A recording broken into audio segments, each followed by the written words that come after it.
Hay lugares en este mundo donde las leyes de la física parecen doblarse, donde el espacio y el tiempo dejan de comportarse como deberían. En el año 2006, un grupo de espeleólogos descubrió algo en las profundidades de Oaxaca, México, que desafiaría todo lo que creían saber sobre la realidad.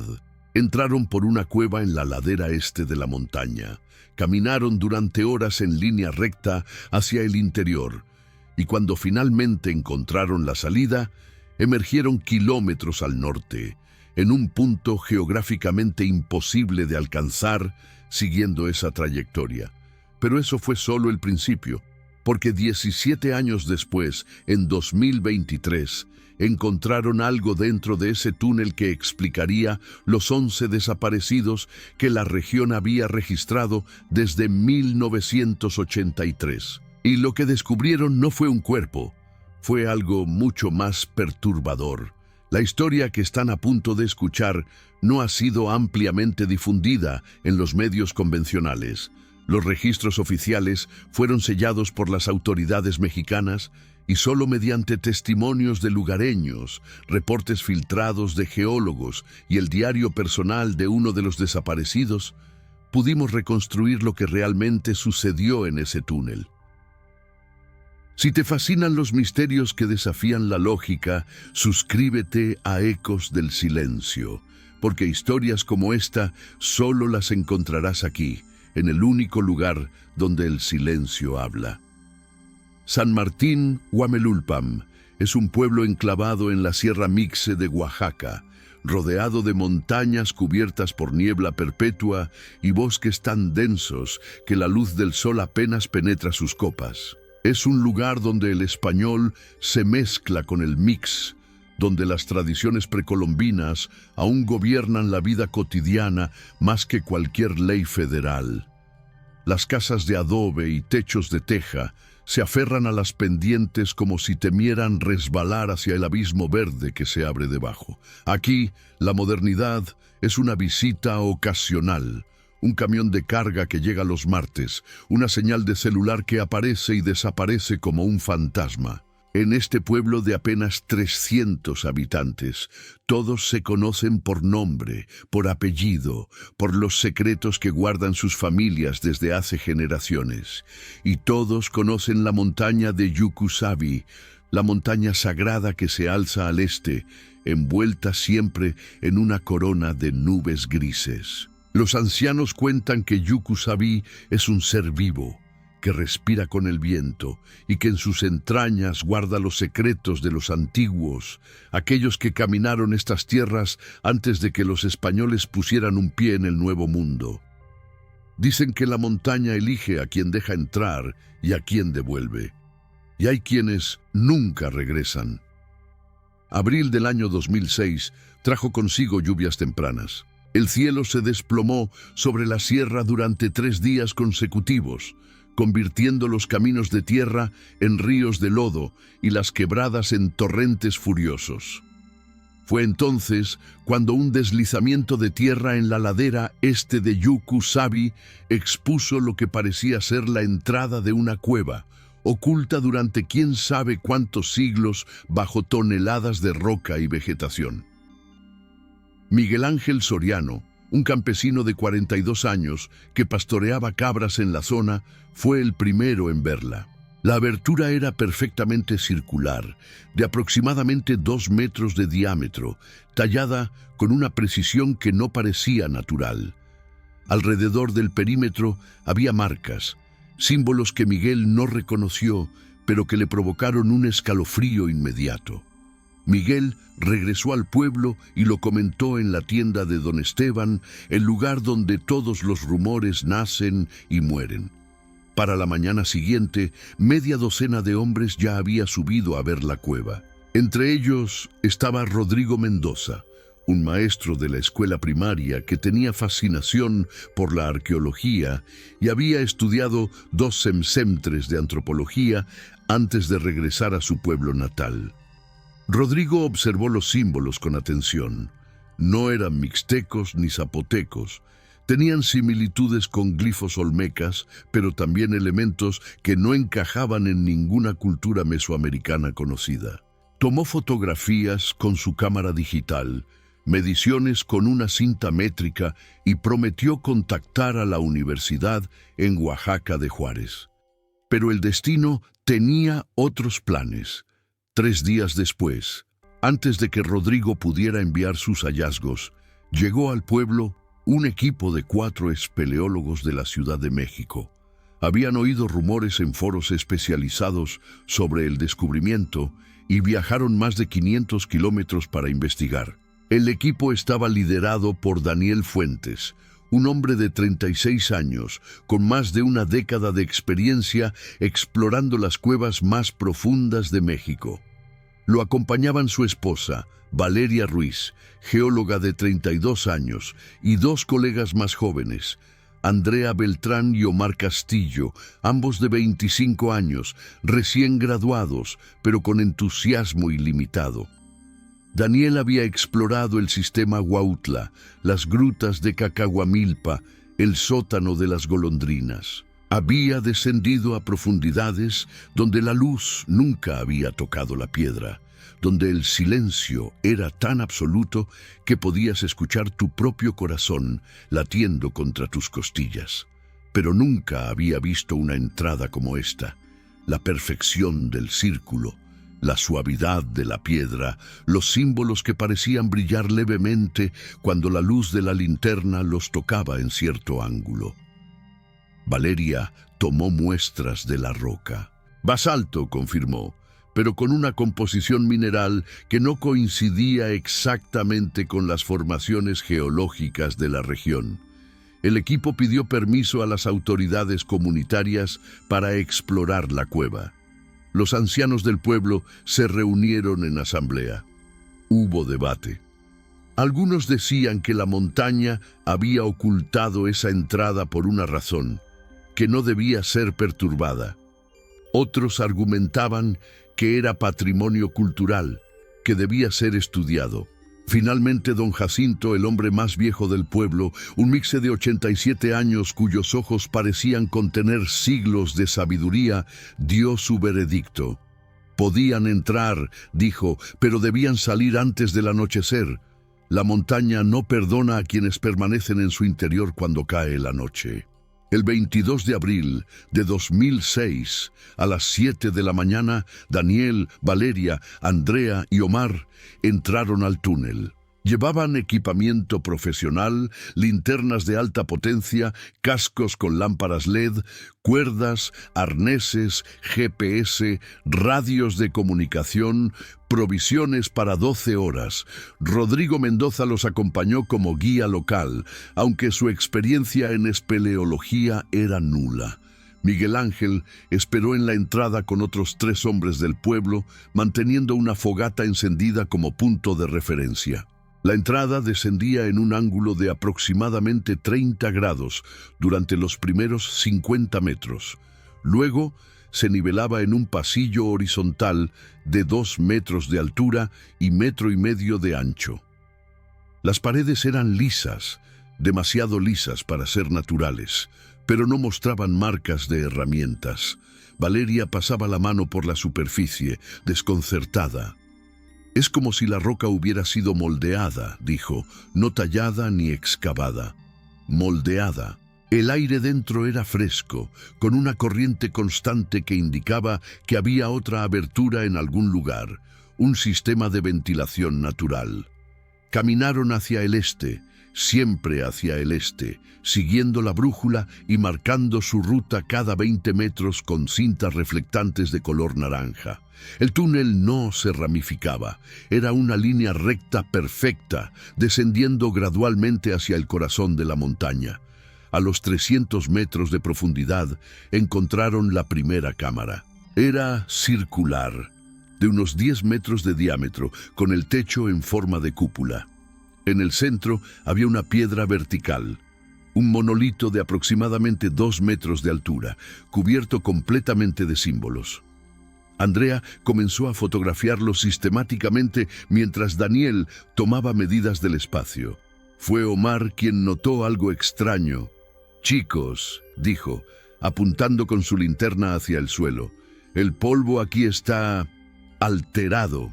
Había marcas circulares en el polvo que cubría el piso de la cámara, como si algo o alguien hubiera estado barriendo en patrones concéntricos alrededor del monolito. Pero las marcas parecían antiguas, cubiertas por una fina capa de polvo nuevo. Rodrigo se arrodilló para examinarlas de cerca. Su respiración se aceleró. «Estas marcas», murmuró, «son similares a los diseños ceremoniales que los antiguos mixtecos hacían antes de los sacrificios». Valeria le lanzó una mirada escéptica. «Rodrigo, esto puede ser geológico, formaciones naturales de sedimentación». Pero incluso mientras lo decía, su voz carecía de convicción. Continuaron más allá de la cámara. El túnel se estrechaba ligeramente, obligándolos a caminar en fila india. Daniel iba al frente, seguido por Valeria, luego Andrea, Omar y finalmente Rodrigo. El GPS de Daniel mostraba que habían caminado aproximadamente 800 metros en línea recta hacia el este, descendiendo unos 120 metros desde la entrada. Según sus cálculos, estaban ahora directamente debajo del pico más alto de Yuku-Sabi. La temperatura había bajado. Sus alientos formaban pequeñas nubes de vapor. Valeria revisó su termómetro. 14 grados Celsius. Demasiado frío para esta profundidad y esta latitud. A los 1200 metros, el túnel se abrió abruptamente a otra cámara, esta mucho más grande que la primera. Sus linternas no alcanzaban a iluminar el techo ni las paredes opuestas. Daniel lanzó una bengala química que iluminó el espacio con un resplandor verde fantasmal. La cámara era enorme, quizás 30 metros de diámetro, y en su centro había algo que los dejó sin aliento. Una estructura. No era natural, era claramente arquitectónica. Parecía una pirámide escalonada en miniatura, de unos 5 metros de altura, construida con bloques de piedra negra perfectamente encajados sin argamasa visible. Y en cada escalón había figuras talladas, figuras humanas. Pero no completamente humanas. Las figuras tenían proporciones extrañas, extremidades demasiado largas, cabezas levemente alargadas, ojos que ocupaban demasiado espacio en sus rostros. Andrea sintió que las piernas le temblaban. «Esto no es Mixe», susurró. «Esto no es de ninguna cultura que yo conozca». Daniel se acercó a la estructura tocando la piedra con reverencia. La superficie era increíblemente fría, más fría que el aire circundante. Y entonces notó algo más. Las figuras no estaban mirando hacia afuera. Todas, sin excepción, miraban hacia abajo, hacia el centro de la pirámide. Valeria rodeó la estructura, buscando una entrada. La encontró en el lado norte, una abertura rectangular, apenas lo suficientemente grande para que una persona pudiera pasar agachada. Daniel iluminó el interior. Había escalones descendiendo hacia la oscuridad. Miró su reloj. Eran las 10:40 de la mañana. Llevaban casi 4 horas dentro. Todavía tenían tiempo. «Debemos documentar esto», dijo. «Es el descubrimiento del siglo». Omar fue el primero en expresar lo que todos estaban pensando. ¿No les parece raro que no haya murciélagos, ni insectos, ni nada vivo? Tenía razón. En 4 horas de exploración, no habían visto una sola señal de vida animal. Ni murciélagos, ni arañas, ni siquiera bacterias bioluminiscentes que son comunes en cuevas profundas. El silencio era absoluto, roto solo por sus pasos y sus respiraciones. Rodrigo se había quedado atrás, mirando las paredes de la cámara grande. Había encontrado más símbolos, pero estos eran diferentes. Eran pictogramas que parecían contar una historia. Vio figuras humanas entrando en lo que parecía ser una montaña. Vio las mismas figuras saliendo, pero del otro lado. S&P. Y entre la entrada y la salida había símbolos que no podía interpretar, formas geométricas que se entrelazaban de maneras imposibles, espirales que parecían moverse cuando no las mirabas directamente. Daniel decidió que bajarían a la cámara inferior de la pirámide, pero solo él y Valeria. Los demás permanecerían arriba, documentando la cámara grande. Descendieron por los escalones estrechos, sus lámparas cortando la oscuridad como cuchillos de luz. 20 escalones los llevaron a una pequeña habitación cuadrada de aproximadamente 3 metros por 3 metros, y allí, en el centro, encontraron algo que no debería existir. Una mesa de piedra perfectamente nivelada, y sobre ella, objetos modernos. Había una mochila de tela sintética, desgastada pero reconocible. Había una linterna de pilas, modelo de los años 80 por el diseño. Había un reloj de pulsera detenido a las 3:47. Y había un cuaderno, encuadernado en cuero, con páginas amarillentas pero legibles. Valeria lo tomó con manos temblorosas. La primera página tenía una fecha, 23 de agosto de 1983, y un nombre, Tomás Jiménez Velasco. Daniel conocía ese nombre. Todo México conocía ese nombre. Tomás Jiménez había sido un reconocido antropólogo de la UNAM que desapareció durante una expedición en Oaxaca en el verano de 1983. Se organizó una búsqueda masiva. Rastrearon la región durante meses. Nunca encontraron un rastro. El caso fue archivado como muerte por causas naturales en zona de difícil acceso, probablemente ataque de animal salvaje o caída en barranca.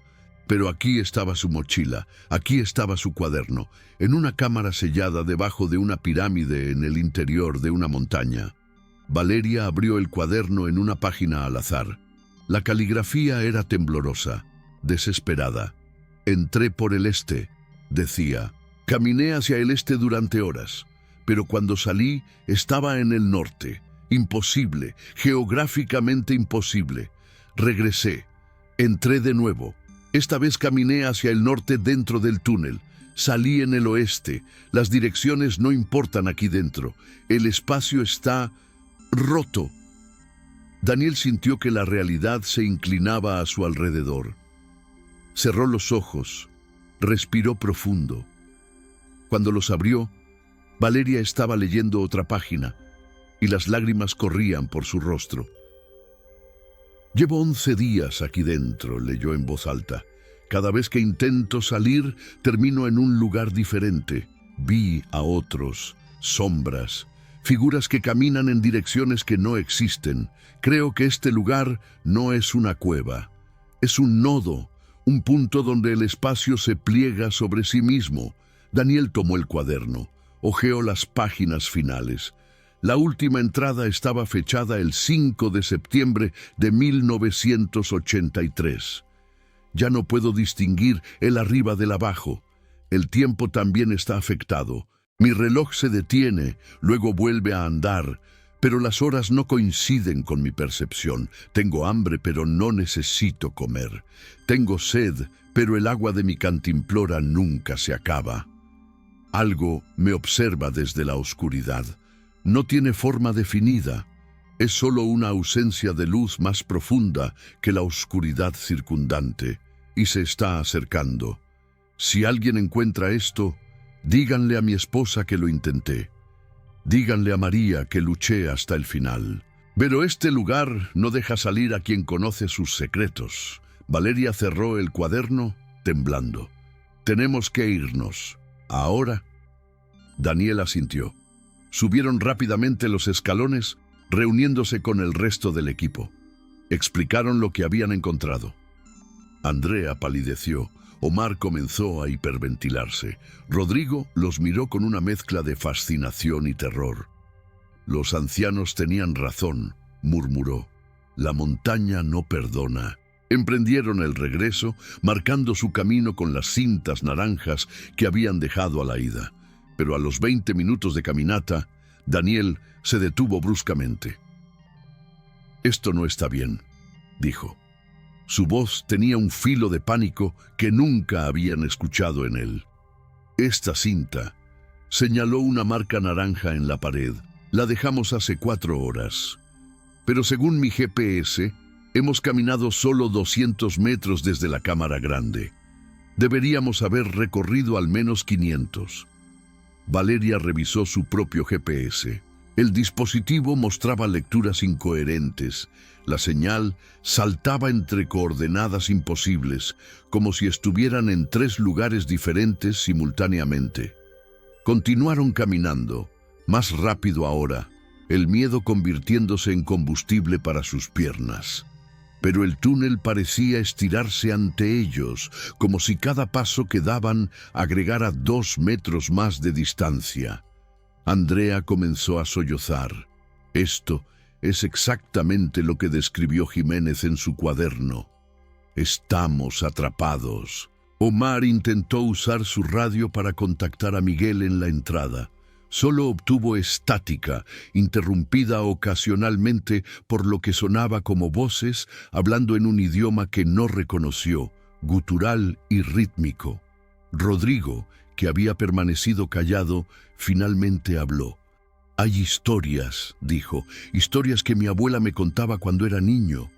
Historias sobre los antiguos, los que estaban aquí antes de los mixtecos, antes de los zapotecos, antes de cualquier pueblo que conozcamos. Decían que ellos no construían con piedra sobre la tierra, construían con espacio, doblándolo, plegándolo como si fuera tela.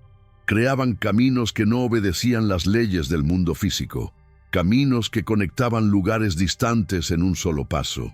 Pero también advertían que esos caminos tenían voluntad propia, que elegían quién pasaba y quién se quedaba. Daniel no tenía paciencia para mitología en ese momento. Necesitaban soluciones prácticas. Decidió que caminarían en línea recta, ignorando las curvas del túnel, tocando siempre la pared derecha para mantener una referencia constante. Era una técnica básica de navegación en laberintos. Pero después de 30 minutos, siguiendo esa estrategia, se encontraron de vuelta en la cámara grande con la pirámide. Habían hecho un círculo completo sin darse cuenta, a pesar de que el túnel nunca se había curvado. Valeria se desplomó contra la pared, luchando contra un ataque de pánico. «Vamos a morir aquí», susurró. «Vamos a terminar como Jiménez, vagando eternamente hasta que la razón se desintegre». Daniel se arrodilló frente a ella, tomando su rostro entre sus manos. «Mírame», le dijo, «no vamos a morir. Hay una salida, siempre hay una salida. Solo necesitamos entender las reglas de este lugar». Pero incluso mientras hablaba, una parte de él se preguntaba si estaba mintiendo. Omar tuvo una idea. «¿Y si el cuaderno de Jiménez tiene más información? Algo que nos pueda ayudar». Regresaron a la cámara inferior de la pirámide. Daniel leyó el cuaderno completo esta vez, de principio a fin, buscando cualquier pista, y la encontró. En una entrada del día 7, Jiménez había escrito algo críptico. «Los símbolos en el monolito de la primera cámara no son decorativos, son instrucciones. Muestran que la dirección física no importa. Lo que importa es la intención. Debes visualizar tu destino con claridad absoluta. El túnel responde al pensamiento, no al movimiento». Andrea sacudió la cabeza. «Eso es imposible, es pseudociencia New Age». Pero Daniel recordó algo que había leído años atrás, un artículo sobre física cuántica y la teoría del observador. Cómo la observación puede afectar el comportamiento de las partículas subatómicas. ¿Y si este lugar operaba bajo principios similares, pero a escala macroscópica? ¿Y si la conciencia y la intención realmente podían influir en la geometría del espacio aquí dentro? Decidieron intentarlo. Se pararon en la primera cámara, frente al monolito. Daniel les pidió que cerraran los ojos y visualizaran la entrada del túnel con todos los detalles posibles. La luz del sol filtrándose. el olor a pino y tierra húmeda, el sonido del viento en los árboles. Miguel, esperando con la fogata. Visualicen que caminamos hacia allá, dijo. No piensen en la distancia ni en la dirección, solo piensen en llegar. Caminaron con los ojos cerrados, Daniel contando los pasos en voz alta. 100 pasos, 200, 300. A los 420 pasos, Andrea gritó, ¡Luz! ¡Veo luz! Abrieron los ojos. Delante de ellos, a unos 50 metros, estaba la entrada del túnel. Podían ver el círculo de luz diurna, podían ver las siluetas de los hombres esperando afuera. Corrieron. Emergieron del túnel a las 3:40 de la tarde, 11 horas después de haber entrado. Miguel y los otros los recibieron con expresiones de alivio y confusión. ¿Dónde estaban? Habíamos estado gritando por la radio durante horas, pero algo estaba mal. Valeria miró alrededor desorientada. Miguel preguntó, ¿esta es la misma entrada por la que entramos? Miguel asintió. Claro, la única entrada, pero Valeria sacó su GPS, ahora funcionando correctamente. Las coordenadas mostraban que estaban en el lado norte de la montaña Yuku-Savi, a más de 8 kilómetros de donde habían entrado por el este. Daniel sintió que el suelo se movía bajo sus pies. Entramos por el este, murmuró. Salimos por el norte. Jiménez tenía razón. Rodrigo se adelantó tocando la entrada del túnel. Es el mismo círculo perfectamente tallado, los mismos símbolos. ¿Cómo es posible que haya dos entradas idénticas? «¿O no hay dos entradas?», dijo Omar con voz temblorosa. «Es la misma entrada, solo que está en dos lugares al mismo tiempo». Andrea se alejó del túnel, negando con la cabeza. «No voy a volver a entrar ahí nunca. ¡Nunca!». Descendieron la montaña en silencio, cada uno procesando lo que habían experimentado. De vuelta en el pueblo, reportaron su hallazgo a las autoridades locales. Don Jacinto los escuchó sin sorpresa. «La montaña muestra su verdadera naturaleza solo a quienes están listos para verla», dijo. «Ustedes tuvieron suerte de que los dejara ir. Otros no han sido tan afortunados. El equipo pasó esa noche en San Martín Huamelulpam. Ninguno pudo dormir. A la mañana siguiente, Daniel contactó con el Instituto Nacional de Antropología e Historia. Enviaron un equipo de investigación 2 semanas después. Pero cuando llegaron, no pudieron encontrar ninguna entrada en el lado este de la montaña. La buscaron durante 3 días. Nada. Solo roca sólida y vegetación densa. Sin embargo, en el lado norte encontraron una entrada. La exploraron con cautela, usando drones equipados con cámaras. Los drones penetraron 300 metros y luego simplemente desaparecieron de los sistemas de rastreo. Las señales se perdieron abruptamente, como si hubieran cruzado a otra dimensión. No enviaron personas. El sitio fue clasificado como zona de riesgo geológico extremo y sellado oficialmente. Pero los lugareños sabían la verdad. La montaña había cerrado su puerta del este y mantenido abierta la del norte, por razones que solo ella conocía. Los años pasaron. Daniel y Valeria publicaron un artículo académico sobre su experiencia, pero fue recibido con escepticismo, sin evidencia física más allá de fotografías que podrían haber sido tomadas en cualquier cueva, sin coordenadas verificables de la entrada este que ya no existía. Sus afirmaciones fueron archivadas como anécdotas interesantes, pero no científicas. Andrea dejó la espeleología y se dedicó a la enseñanza. Omar desarrolló claustrofobia severa y nunca volvió a entrar en un espacio cerrado. Rodrigo continuó investigando los símbolos que había fotografiado, obsesionado con descifrar su significado. Pero la historia no terminó ahí. En el año 2023, 17 años después de aquella expedición, un equipo de construcción que trabajaba en una nueva carretera cerca de San Martín, Huamelulpam, descubrió algo perturbador. Al dinamitar una sección de roca para ampliar el camino, expusieron una pequeña cámara natural. Dentro había restos humanos. 11 esqueletos, para ser exactos, todos adultos, todos en posiciones que sugerían que habían muerto de inanición y deshidratación. Pero lo más extraño era que los cuerpos estaban dispuestos en círculo, mirando hacia el centro, exactamente como las figuras talladas en la pirámide del túnel. El análisis forense reveló algo asombroso.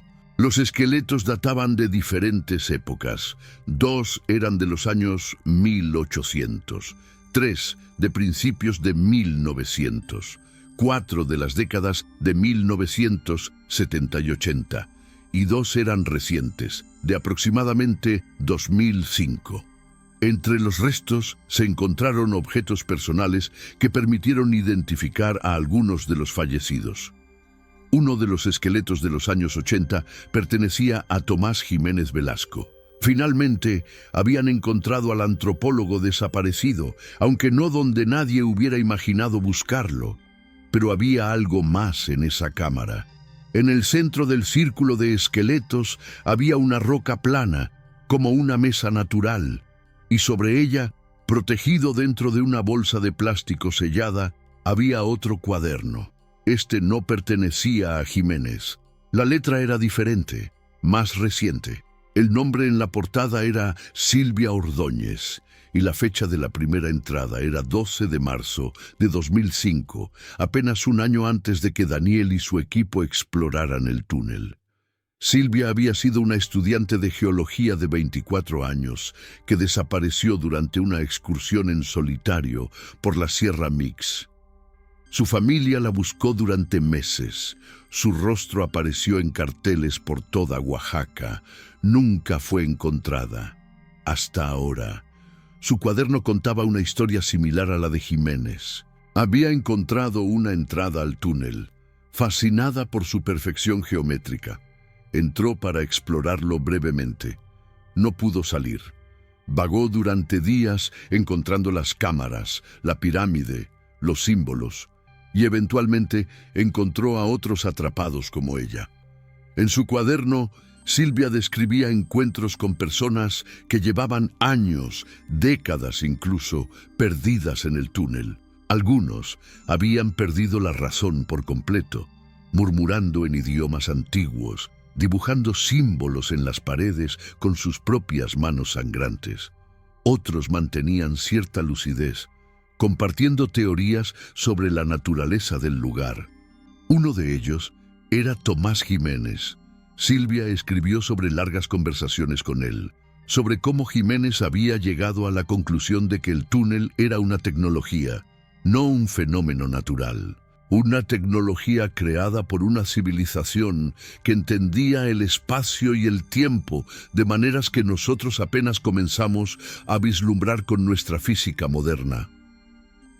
Jiménez le explicó a Silvia que había descubierto un patrón. Cada cierto tiempo, el túnel se abría completamente, permitiendo que quienes estuvieran atrapados pudieran salir. Pero ese momento duraba solo unos minutos, y si no estabas en el lugar correcto en el momento exacto, la oportunidad se perdía. Y el lugar correcto cambiaba cada vez. Podía ser la primera cámara o la segunda o algún punto intermedio que no habías notado antes. Era como si el túnel jugara con ellos, ofreciendo esperanza para luego arrebatarla. La última entrada del cuaderno de Silvia era devastadora. Estoy cansada de luchar. Tomás murió hace 3 días. Su corazón simplemente se detuvo. Lo hemos colocado con los otros en la cámara que hemos empezado a llamar el cementerio. Somos 5 ahora. Roberto dice que ha visto la salida 3 veces, pero cada vez que corre hacia ella, desaparece como un espejismo. Carmen ya no habla. Solo dibuja espirales en el suelo. Y yo siento que mi mente también comienza a deshilacharse. He decidido algo. Si vamos a morir aquí, al menos moriremos juntos, en un lugar que elijamos. No vagando eternamente en la oscuridad. Hemos elegido esta cámara pequeña que encontramos ayer.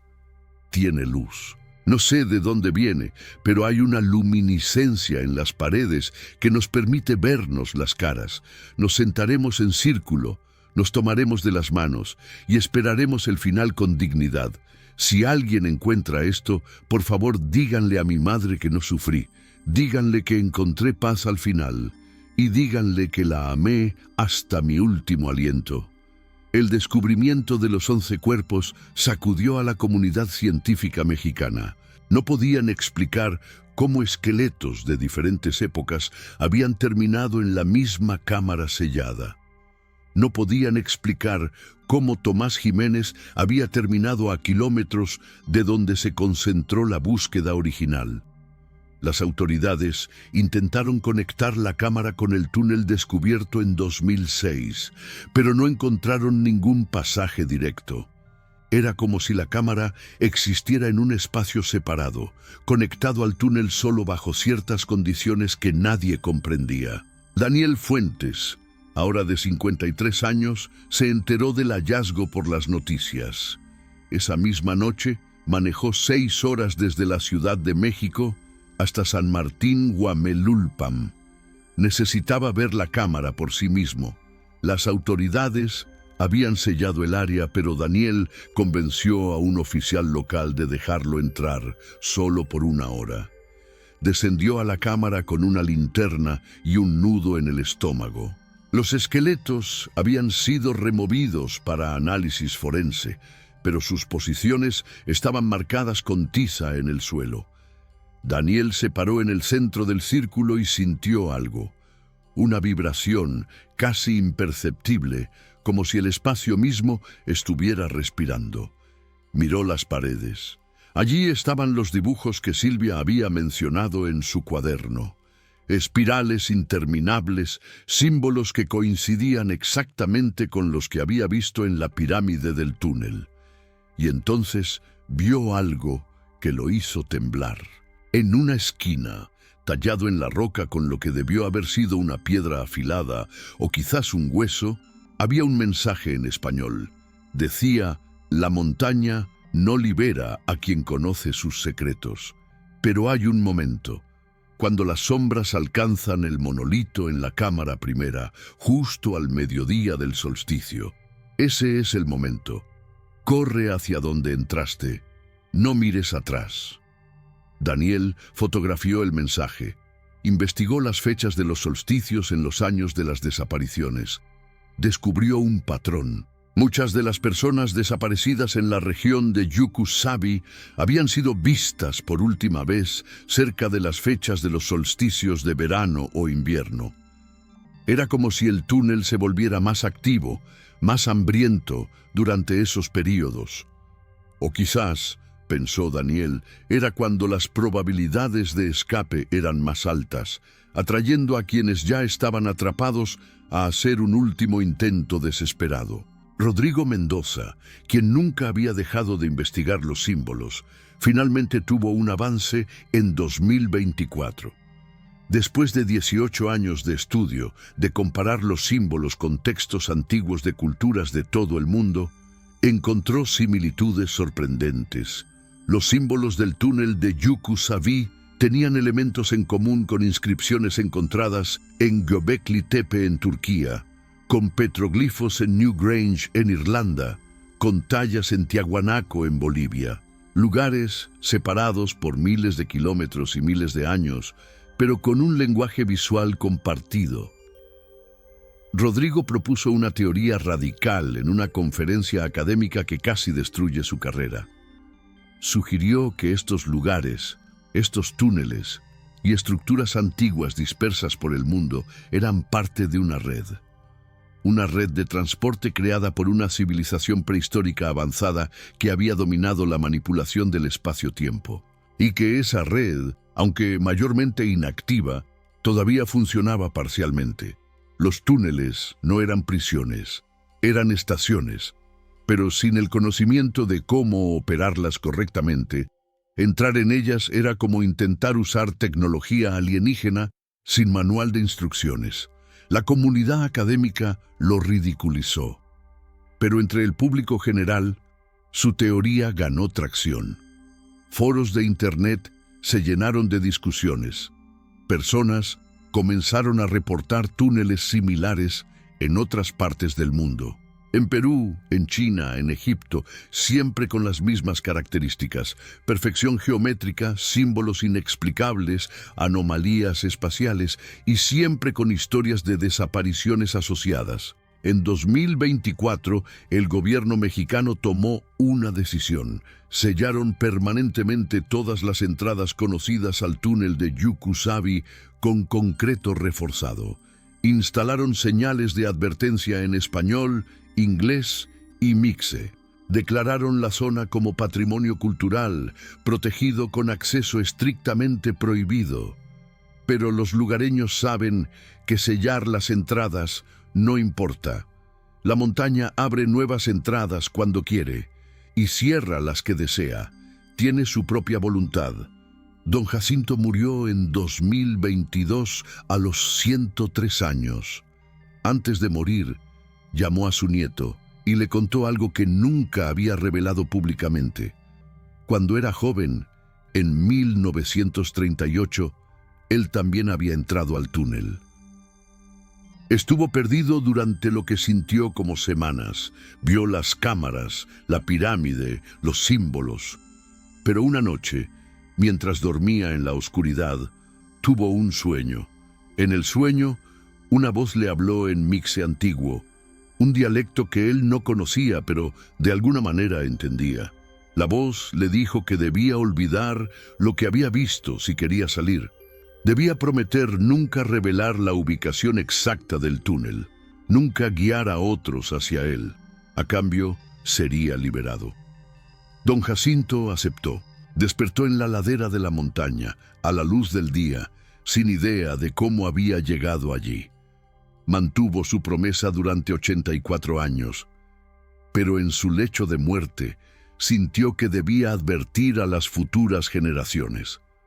«La montaña está viva», le dijo a su nieto. «No es piedra muerta, es un ser consciente, o quizás es un portal vigilado por algo consciente y tiene reglas. Si las respetas, te deja en paz. Si las desafías, te conviertes en parte de ella para siempre». Hoy, en 2025, San Martín Huamelulpam sigue siendo un pueblo pequeño en la Sierra Mix. Los turistas ocasionales vienen buscando el túnel legendario, pero los lugareños niegan saber algo. Las nuevas generaciones crecen con las historias como advertencias. No suban a Yucu-Sabi solos. No entren en cuevas que parezcan demasiado perfectas. Y si alguna vez se encuentran en un lugar donde las direcciones no tienen sentido, donde el espacio parece doblarse sobre sí mismo, corran. Corran hacia la luz y no miren atrás. Daniel Fuentes nunca volvió a explorar cuevas después de 2006. Ahora trabaja como consultor de seguridad para expediciones espeleológicas, enseñando a otros cómo reconocer señales de peligro, cómo sobrevivir en condiciones extremas. Pero hay noches en las que despierta sudando, habiendo soñado que está de vuelta en ese túnel, caminando eternamente hacia una salida que nunca llega. Valeria, su esposa, también tiene las pesadillas. A veces se despiertan al mismo tiempo, en mitad de la noche, y se abrazan sin decir palabra. Porque hay cosas que experimentaron allí dentro que las palabras no pueden capturar. El cuaderno de Silvia Ordóñez está ahora en un archivo del Instituto Nacional de Antropología e Historia, junto con el de Tomás Jiménez. Están catalogados como documentos históricos relacionados con desapariciones en zona de riesgo. Estudiantes de antropología a veces los leen como parte de sus investigaciones sobre mitos urbanos y leyendas modernas. Pocos creen que lo escrito en esas páginas sea literalmente verdad. Prefieren interpretarlo como metáfora, como el delirio de personas perdidas enfrentando muerte segura. Es más cómodo creer eso que aceptar que hay lugares en este mundo donde las leyes que damos por sentadas simplemente no aplican. Pero en las montañas de Oaxaca, donde la niebla oculta secretos antiguos y el viento susurra en lenguas olvidadas, los que han vivido allí toda su vida saben mejor.